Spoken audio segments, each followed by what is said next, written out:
Hello friends, welcome to the new episode of my channel. আমি অরিত্র। এখন এই ভিডিওর মধ্যে আমরা কথা বলবো যে ধুরন্ধর নিয়ে। ধুরন্ধর আর কিছুক্ষণ পরেই আমার শো রয়েছে, 1-2 ঘন্টা পরে। তো তার আগে এই ভিডিওটা আসছে এবং মানে বলতে খুব খারাপই লাগছে। ছবিটার ট্রেলার টিজার যেরকম লেভেলের হয়েছিল, ডিরেক্টর যতটা খেটেছে তার কনভিকশনটা আমরা ট্রেলার টিজারে যা দেখতে পেয়েছি সেই অনুযায়ী অ্যাডভান্স বুকিং হচ্ছে না।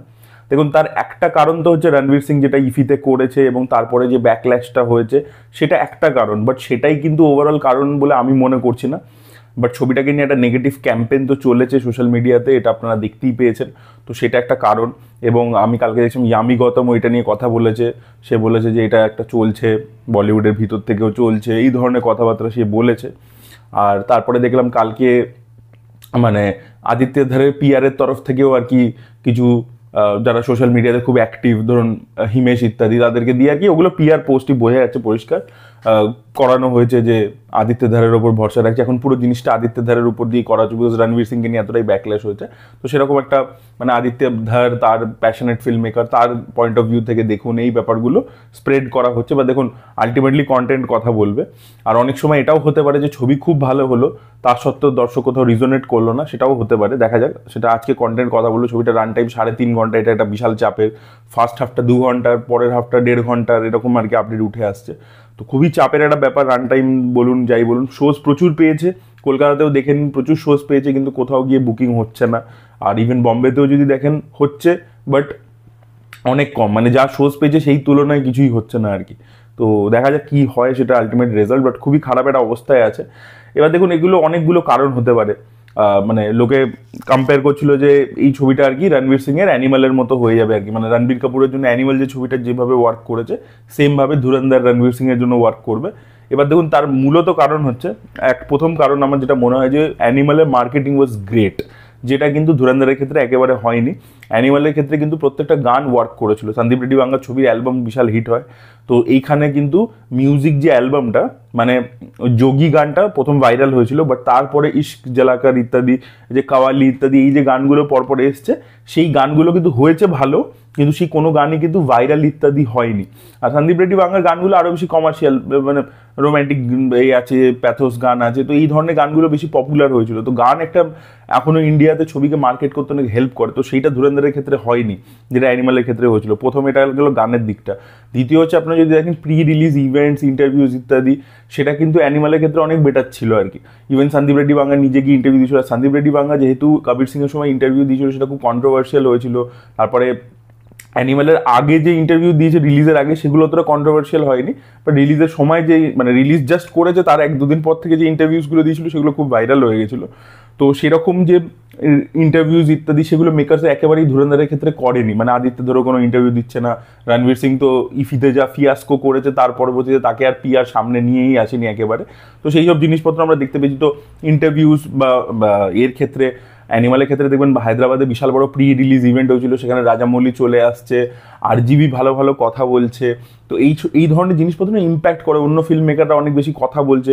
আর আদিত্য ধারের এই ছবিটাকে নিয়ে বলিউডের কোনো বড় ফিল্ম মেকার ইত্যাদি কেউ কথা বলছে না, সেভাবে অ্যাপ্রিসিয়েট করছে না। দেখবেন কোনো বলিউডের ইকোসিস্টেমের দিক থেকে কোনো সাপোর্ট নেই। ওখানে সন্দীপ রেড্ডি বাংলাকে যেরকম তেলেগু ফিল্ম মেকার্সে সাপোর্ট করেছে, মহেশবাবু চলে আসছে প্রি রিলিজ ইভেন্টে, হায়দ্রাবাদে বিশাল হাইপ হয়ে যাচ্ছে।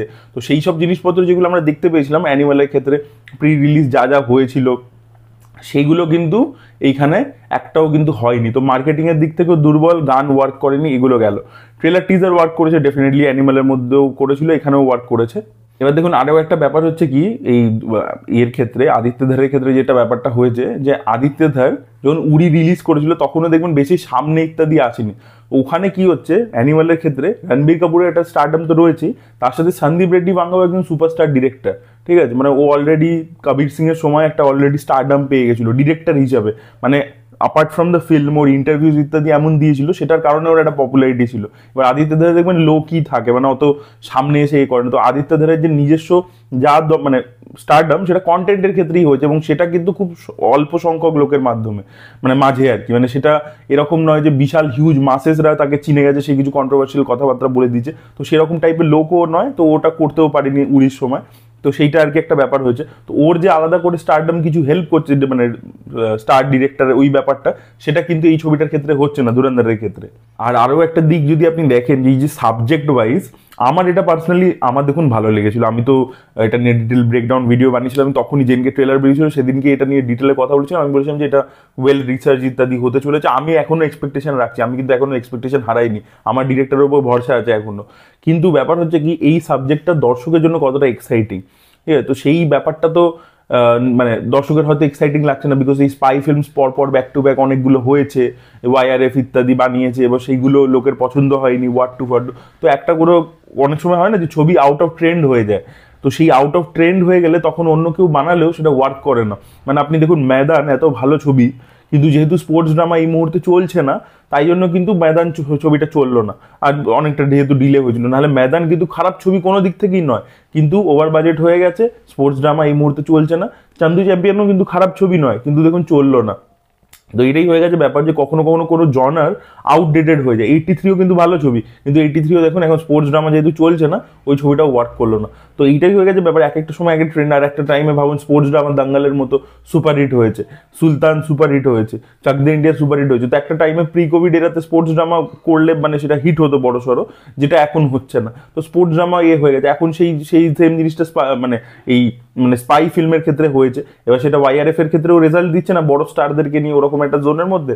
আবার এখানের ক্ষেত্রেও সেম ব্যাপারটা হচ্ছে, কারণ লোকে যখনই দেখছে পাকিস্তানে গিয়ে অ্যাকশন করছে, এ করছে, ওরা আর অত ভেবে তো লোকে দেখছে না, মানে মাসেসদের কথা বলছি, তারা তো এত ভাবনা চিন্তা করে দেখছে না ব্যাপারটা। তো সেইটাই আর কি ধুরন্ধরের ক্ষেত্রে একটা প্রবলেম হয়ে গেছে সাবজেক্ট ওয়াইজ আর কি, যেটা অ্যানিমালের ক্ষেত্রে ছিল না। কোনো অব্দি যে অ্যাডভান্স বুকিং আছে, ট্রেড প্রেডিকশন করছে 15 থেকে 20 কোটি টাকার ওপেনিং করতে চলেছে। এবার যেটা কিন্তু খুব একটা ভালো না, এই ছবির বাজেট হচ্ছে 280 কোটি টাকা, এবং সেই অনুযায়ী আর কি 20 কোটি টাকা প্লাস ওপেনিং তো ডেফিনেটলি হওয়া উচিত ছিল। তো অ্যানিমাল তো ছেড়ে দিন, বিশাল হিউজ ওপেন করেছিল, সেটার ধারে কাছে নয়। এবার দেখা যাক কতটা ওপেন করতে পারে, এবং ছবিটা রিভিউজ আসার পরবর্তীতে কিরকম রেসপন্স হয়, ওয়ার্ড অফ মাউথে গ্রো করতে পারে কিনা, লোকের সাবজেক্টটা পছন্দ হয় কিনা, মেকিংটা পছন্দ হয় কিনা, সেটাই দেখার মতো বিষয় হবে। Really looking forward. আমি তো এখন অব্দি আশাবাদী, যেটা বললাম। আর আরেকটা প্রবলেম কি করেছে এরা, মানে মেকার্সরা, ধুরন্ধরের মেকার্সরা টিকিটের প্রাইস প্রচন্ড হাই রেখেছে। এবার তাই জন্য কিন্তু লোকে রিভিউজের অপেক্ষা করছে, যে ভাই রিভিউ দেখবো তারপরে যাবো, ওয়ার্ড অফ মাউথটা কিরকম আগে দেখে নেবো সোশ্যাল মিডিয়া ইত্যাদিতে, তারপরে আমরা টিকিট কাটবো। তো সেটাও একটা ব্যাপার হচ্ছে, বিকজ আগের সপ্তাহে কি হচ্ছে, তেরে ইস্ক মে এসছে, সেই ছবিটা ভালো চলছে, সেই ছবিটা ইউথ অডিয়েন্সের সাথে কানেক্ট করেছে, কত ছবি যাই হোক, ভালো খারাপ যাই হোক, তো কানেক্ট করছে, ওই ছবিটা ভালো ব্যবসা করছে। এবার ওই ছবিটা অনেকে দেখে নিয়েছে, এবার তারপরে পরের সপ্তাহ দিয়ে আরও টাকা দিয়ে আরেকটা ছবি দেখবো। তো তাই জন্য লোকে তখন অপেক্ষা করছে, ওয়ার্ড অফ মাউথের অপেক্ষা ইত্যাদি করছে। তো সেটার ক্ষেত্রে একটা ইম্প্যাক্ট পড়েছে বক্স অফিসে। রণবীর সিং এর ব্যাপারটা নিয়ে তো অলরেডি আমরা কথা বলেইছি। রণবীর সিং এর ভাবা উচিত নিজের স্টারডাম নিয়ে, এইভাবে সুপারস্টার ইন্ডিয়াতে হওয়া যাবে না। এটা নিয়ে আমরা ইমেজ, যে সে যে এই ধরনের কথাবার্তা বলছে ওপেনলি, এইগুলো নিয়ে আমরা অনেকবার কথা বলে ফেলেছি। তো এটা মানে নতুন করে বলার কিছু নেই। রণবীর সিং এর এই ডিবাকেলটার জন্য ছবিটার উপর একটা ইম্প্যাক্ট অবশ্যই পড়ছে, সেখানে ডিরেক্টরের কোনো দোষ নেই। এবার এটা কিছু করার নেই, আপনি যতই ভালো ছবি বানিয়ে নিন, আপনার হিরো যদি এরকম করে তাহলে আপনি কিছু করতে পারবেন না। হিরোর ইমেজের ওপর তো আপনি গিয়ে কিছু করতে পারবেন না। তো সেইটা একটা প্রবলেম।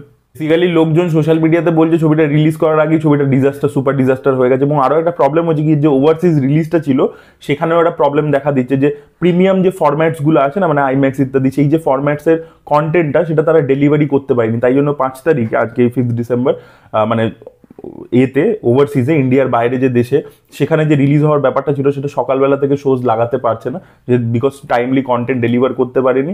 এবং সেই জন্য চেষ্টা করছে মেকার্সরা শুক্রবার রাত্রির থেকে আর কি যেন দুবাই ইত্যাদি সব জায়গায় শো চলে, বা দেখা যাক সেটা তারা কতটা সাকসেসফুলি করতে পারে। তো একটা মানে লোকে ধরে নিচ্ছে সব দিক থেকে কন্টেন্ট ডেলিভার করতে দেরি হচ্ছে, সেখান থেকে একটা প্রবলেম দেখা দিচ্ছে। অ্যাডভান্স বুকিং সেইভাবে ইন্ডিয়াতে হচ্ছে না, তারপরে এই রণবীর সিং এর ডিবাকেল, পিআর নিয়ে যে প্রবলেম ইত্যাদি হলো ইফিতে, সব কিছু মিলিয়ে ছবিটাকে লোকে কনসিডার করে নিচ্ছে রিলিজের আগেই ছবিটা ফ্লপ হয়ে গেছে। এবার দেখা যাক এরকম একটা জায়গা থেকে ছবিটা কাম ব্যাক করতে পারে কিনা কন্টেন্টের দমে। রিয়েলি লুকিং ফরওয়ার্ড, দেখা যাক সেটা কি হয়, কি বানিয়েছে ছবিটা কানেক্ট করে কিনা দর্শকের সাথে, সেটাই দেখার মতো বিষয় হবে। এখান থেকে যদি আদিত্যদের ছবি ফেরত আনতে পারে, হিট দিতে পারে, তাহলে বুঝবো, মানে তাহলে মানে নেক্সট লেভেলে গিয়ে সে স্টার ডিরেক্টর হয়ে যাবে। তখন বুঝতে হবে তার মেকিং এর উপরই পুরো ছবিটা চলে যায়, হিরোদের উপর চলেনি আর কি। দেখা যাক সেটা সে করতে পারে কিনা, দেখা যাক। আমি ফিঙ্গার্স ক্রসড, এখনো আমি ভরসা রেখেছি, যতক্ষণ হলে ছবিটা দেখবো না ততক্ষণ ভরসা রাখছি ছবিটার উপরে, বিকজ ডিরেক্টরকে আমার পছন্দ বলে। দেখা যাক এবার কি হয়। আপনাদের ওপিনিয়ন কি, আপনাদের কি মনে হচ্ছে ধুরন্ধর কি ফ্লপ না হিট, অবশ্যই কমেন্টে লিখে জানাবেন। এই ভিডিওটা ভালো লেগে থাকলে লাইক করুন, শেয়ার করুন, চ্যানেলকে সাবস্ক্রাইব করতে ভুলবেন না।